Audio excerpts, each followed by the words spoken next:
Hello my dear students, nature and significance of management എന്ന ചാപ്റ്ററിലെ കുറച്ച് basic ആയുള്ള ടോപ്പിക്സാണ് ഇന്ന് നമ്മളിവിടെ ഡിസ്കസ് ചെയ്യാൻ പോകുന്നത്. ഓക്കെ, ഈ ചാപ്റ്ററിൽ നിങ്ങൾ ആദ്യം തന്നെ അറിഞ്ഞിരിക്കേണ്ട ഒരു ടോപ്പിക്കാണ് വാട്ട് ഈസ് മാനേജ്മെൻറ്റ് അല്ലേ. മേരി പാർക്കർ ഫോളറ്റിൻ്റെയും പീറ്റർ എഫ് ഡ്രക്കറിൻ്റെയും രണ്ട് സിമ്പിൾ ഡെഫിനേഷൻസ് ഇവിടെ കൊടുത്തിട്ടുണ്ട്. മേരി പാർക്കർ ഫോളറ്റ് പറയുന്നത് management is art of getting things done through by other peoples അല്ലേ. മറ്റുള്ള ആളുകളെ കൊണ്ട് അല്ലേ, അതർ പീപ്പിൾസിനെ കൊണ്ട് ജോലി ചെയ്യിക്കുന്നതാണ് മാനേജ്മെൻറ്റ് എന്നാണ് മേരി പാർക്കർ ഫോളറ്റ് പറയുന്നത്. അതുപോലെ തന്നെ മാനേജ്മെൻറ്റ് എന്താണ്, ഒരു ആർട്ടാണ് അല്ലേ. എന്നാൽ പീറ്റർ ഓഫ് ഡ്രക്കർ പറയുന്നത് എന്താ, management is what managers does. എന്താണോ മാനേജേഴ്സ് ചെയ്യുന്നത് അതാണ് മാനേജ്മെൻറ്റ് അല്ലേ. രണ്ടും സിമ്പിളായിട്ടുള്ള ഡെഫിനിഷൻസ് ആണ്. നിങ്ങൾക്ക് എക്സാമിന് മാനേജ്മെൻറ്റുമായിട്ട് റിലേറ്റഡ് ആയിട്ടുള്ള ഏതൊരു ക്വസ്റ്റ്യൻ വന്നാലും ഫസ്റ്റ് എഴുതി വെക്കാൻ പറ്റുന്ന രണ്ട് ഡെഫിനിഷൻസ് ആണ് ഇവിടെ കൊടുത്തിട്ടുള്ളത്. ഇത് കൃത്യമായിട്ട് പഠിച്ചു വെക്കാം കേട്ടോ. Then process of management. Process അഥവാ ഫങ്ഷൻസ് എന്ന് പറയാം അല്ലേ. നമുക്ക് മാനേജ്മെൻറ്റ് പ്രോസസ് എന്ന് ചോദിച്ചാലും ഫങ്ഷൻസ് എന്ന് ചോദിച്ചാലും സെയിം തന്നെയാണ്. It means the primary functions or activities of management such as planning, organising, staffing, directing and controlling. എന്തൊക്കെയാണ് മാനേജ്മെൻറ്റ് പ്രോസസ്സ് അല്ലെങ്കിൽ ഫങ്ഷൻസ്? ഒന്നാമത്തേത് planning, then organising, staffing, directing and controlling. ഈ അഞ്ചെണ്ണവും പഠിച്ചേക്കുക. ഇത് ഡീറ്റെയിൽഡ് ആയിട്ട് നമ്മൾ നിങ്ങളുടെ ടെക്സ്റ്റ് ബുക്കിൽ പഠിക്കുന്നുണ്ട്, ഓരോ ചാപ്റ്റേഴ്സ് ആയിട്ട് തന്നെ പഠിക്കുന്നുണ്ട് കേട്ടോ. Then effectiveness. What you mean by effectiveness? It means doing the right task, completing the activities and achieving the pre defined goals. എന്താ പ്രീ ഡിഫൈൻഡ് ഗോൾസ് എന്ന് വെച്ചാൽ എന്തായിരിക്കും? മുൻകൂട്ടി തീരുമാനിച്ചിട്ടുള്ള ഗോൾസ് അല്ലേ. എല്ലാ ഓർഗനൈസേഷൻസിനും എന്തുണ്ടാവും? ഗോൾസ് ഉണ്ടാവും അല്ലേ. ആ ഗോൾ അച്ചീവ് ചെയ്യാൻ വേണ്ടിയല്ലേ ഓർഗനൈസേഷൻ പ്രവർത്തിക്കുന്നുണ്ടാവാം. അപ്പോൾ എഫക്റ്റീവ്നെസ് എന്ന് പറയുന്നത് എന്താ? It means doing the right task, completing the activities and achieving the pre defined goals അല്ലേ. ടാസ്കുകളൊക്കെ കംപ്ലീറ്റ് ആയിട്ട് കറക്റ്റായിട്ട് ചെയ്യുക അല്ലേ. ആക്ടിവിറ്റീസൊക്കെ കൃത്യമായിട്ട് ചെയ്യുക. എന്നിട്ട് എന്ത് ചെയ്യുക? നമ്മൾ മുൻകൂട്ടി തീരുമാനിച്ച് ആ ഗോൾ അച്ചീവ് ചെയ്യുക. അങ്ങനെയാണെങ്കിൽ എന്താ എഫിഷ്യൻസി? ഇവിടെ ശ്രദ്ധിക്കണം കേട്ടോ.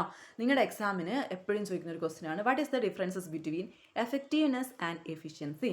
എന്തായിരിക്കും നോക്കാം. Efficiency means doing the task correctly, completely and with minimum cost. എങ്ങനെയാണ്? ആൻഡ് വിത്ത് മിനിമം കോസ്റ്റ് അല്ലേ. മിനിമം കോസ്റ്റ് എന്ന് വെച്ചാൽ ഏറ്റവും കുറഞ്ഞ ചിലവിൽ അല്ലേ. Efficiency means doing the task correctly അല്ലേ, കറക്റ്റായിട്ടും കംപ്ലീറ്റ് ആയിട്ടും ടാസ്ക് ചെയ്യുക. എങ്ങനെയാണ്? മിനിമം കോസ്റ്റിലാണ്. ആ മിനിമം കോസ്റ്റിൽ തന്നെയാണ് എഫിഷ്യൻസിയും എഫക്റ്റീവ്നെസ്സും തമ്മിലുള്ള ഡിഫറൻസും വരുന്നത്. നിങ്ങളോട് ഡിഫറൻസ് ചോദിച്ചാൽ ഈ മിനിമം കോസ്റ്റ് എന്ന പോയിന്റ് എഫിഷ്യൻസിയിൽ സ്പെസിഫൈ ചെയ്ത് പറയണം. ഓക്കെ അല്ലേ. Then characteristics or features of management. എക്സാമിന് മാനേജ്മെൻറ്റിൻ്റെ ക്യാരക്ടറിസ്റ്റിക്സ് എന്നൊരു ക്വസ്റ്റ്യൻ വന്നാലോ അല്ലെങ്കിൽ ഫീച്ചേഴ്സ് എന്നൊരു ക്വസ്റ്റ്യൻ വന്നാലോ രണ്ടും എന്താണ്? സെയിം ആണ് അല്ലേ. എന്തൊക്കെയാണ് ക്യാരക്ടറിസ്റ്റിക്സ് അഥവാ features? First one is goal oriented അല്ലേ. Management is goal oriented. നമ്മൾ നേരത്തെ പറഞ്ഞു എല്ലാ ഓർഗനൈസേഷൻസിനും ഒരു ഗോൾ ഉണ്ടായിരിക്കും അല്ലേ. ആ ഗോൾ അച്ചീവ് ചെയ്യാൻ വേണ്ടിയിട്ടായിരിക്കും ഓർഗനൈസേഷൻ പ്രവർത്തിക്കുന്നുണ്ടാവാം. അപ്പോൾ മാനേജ്മെൻറ്റ് ഈസ് ഗോൾ ഓറിയൻറ്റഡ് എന്ന് പറയുമ്പോൾ മാനേജ്മെൻറ്റ് എന്താണ്? ഗോൾ അച്ചീവ് ചെയ്യാൻ വേണ്ടിയിട്ടുള്ളതല്ലേ. അതാണ് ഒന്നാമത്തെ ക്യാരക്ടറിസ്റ്റിക്സ് എന്ന് പറയുന്നത്. Second one, management is pervasive. Pervasive എന്ന് വെച്ചാൽ എന്താ? വ്യാപിച്ച് കിടക്കുന്ന അല്ലേ. ഒരു സ്ഥലത്ത് മാത്രമാണോ മാനേജ്മെൻറ്റ് ഉണ്ടാവുക?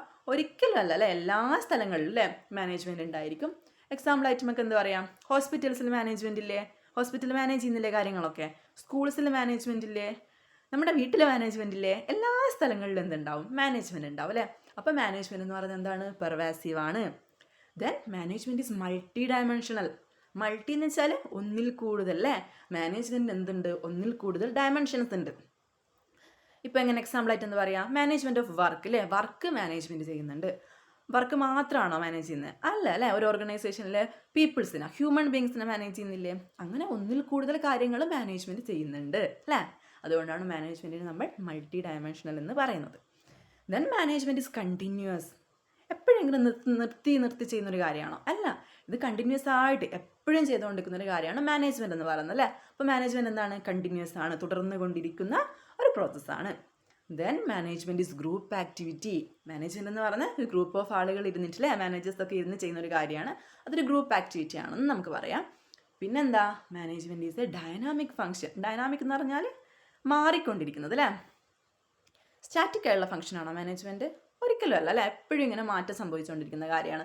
നമ്മുടെ എൻവയോൺമെൻറ്റ് എങ്ങനെയാണ്? എപ്പോഴും മാറിക്കൊണ്ടിരിക്കും, ഒരിക്കലും സ്റ്റാറ്റിക് അല്ല അല്ലേ. അപ്പോൾ എൻവയോൺമെൻറ്റിലെ മാറ്റങ്ങൾക്കനുസരിച്ച് എന്ത് ചെയ്യണം, നമ്മൾ മാനേജ്മെൻറ്റിലും മാറ്റങ്ങൾ വരുത്തണം. അല്ലെങ്കിൽ ഒരിക്കലും എന്തുണ്ടാവില്ല, സക്സസ് ഉണ്ടാവില്ല അല്ലേ. അപ്പോൾ മാനേജ്മെൻറ്റ് എന്താണ്, ഒരു ഡൈനാമിക് ഫംഗ്ഷനാണ്, മാറിക്കൊണ്ടിരിക്കുന്ന അല്ലേ, ആ സിറ്റുവേഷൻസ് അനുസരിച്ച് കാര്യങ്ങൾ അനുസരിച്ച് മാറിക്കൊണ്ടിരിക്കുന്ന ഒരു ഫംഗ്ഷനാണ് management. Then last point, management is intangible. Intangible എന്ന് വെച്ചാൽ നമുക്ക് തൊടാനോ കാണാനോ പറ്റാത്തത്. മാനേജ്മെൻറ്റിനെ നമുക്ക് തൊടാനോ കാണാനോ പറ്റുമോ? ഒരിക്കലും ഇല്ല അല്ലേ. പക്ഷേ അതിൻ്റെ റിസൾട്ട് എന്ത് ചെയ്യാം, നമുക്ക് എക്സ്പീരിയൻസ് ചെയ്യാം അല്ലേ.